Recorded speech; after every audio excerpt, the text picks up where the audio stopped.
Dans quelques jours, le Starship va vivre un vol particulièrement sous tension.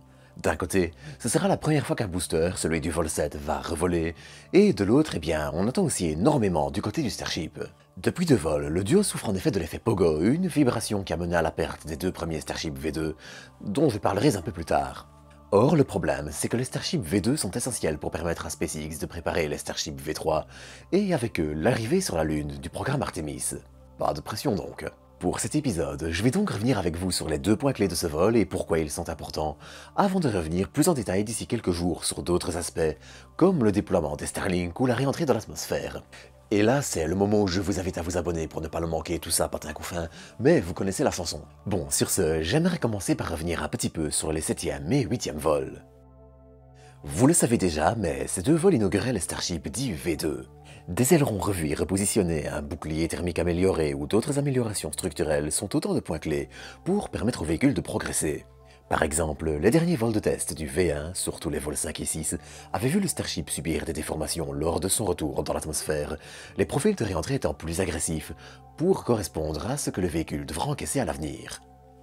Et si malgré leur aspect assez impressionnant, les Starship avaient réussi à se poser au sol, notez les bourrelets visibles sur la structure, c'est tout simplement insuffisant pour espérer les réutiliser, ou même faire les premiers essais de récupération au pas de tir, avec du matériel sensible. Là aussi d'ailleurs, le Starship V2 est la première génération capable, en théorie, de venir se poser au pas de tir et être attrapé par les bras de la tour de lancement. Les Starship V1 étaient en effet trop peu puissants pour espérer se placer en orbite et faire un tour complet de la Terre, un élément essentiel à la récupération.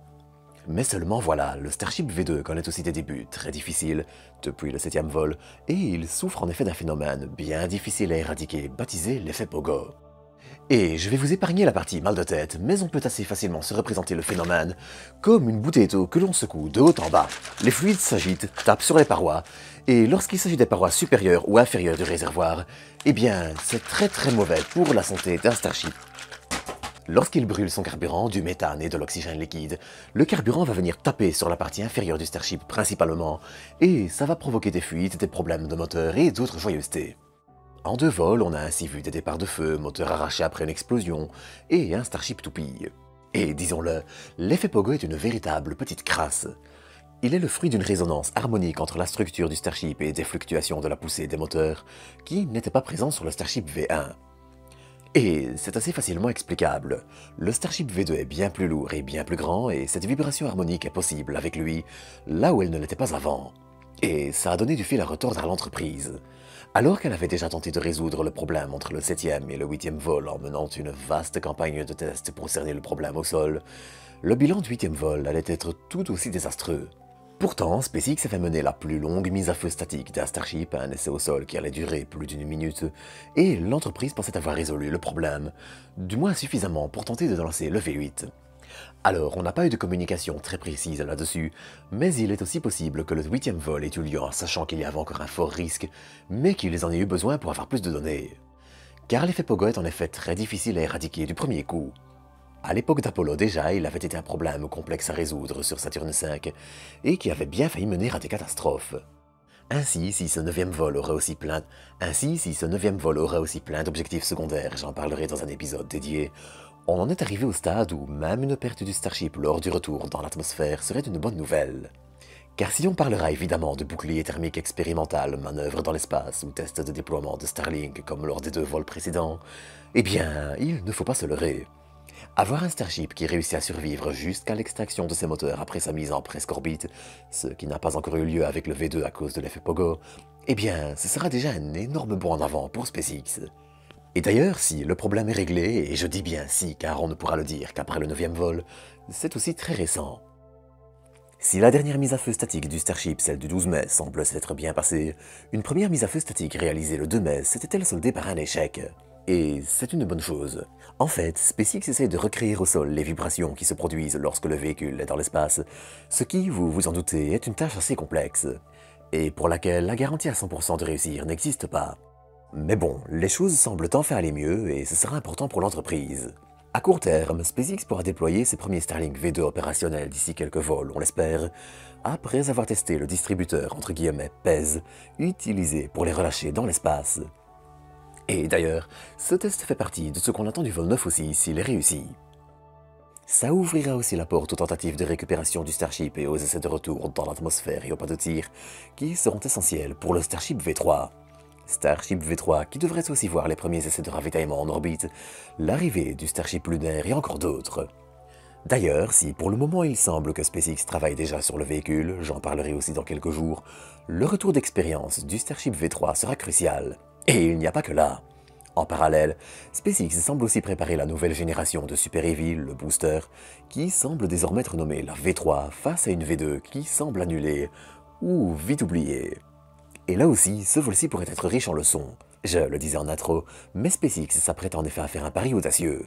Lancer ce nouveau Starship avec un booster ayant déjà volé, à savoir le booster 14. Récupéré lors du 7e vol, il sera donc le premier Super Heavy à revoler et aussi la plus grosse fusée jamais récupérée, avec ses 70 mètres de haut pour 9 de large. Alors bien sûr, c'est un pari audacieux.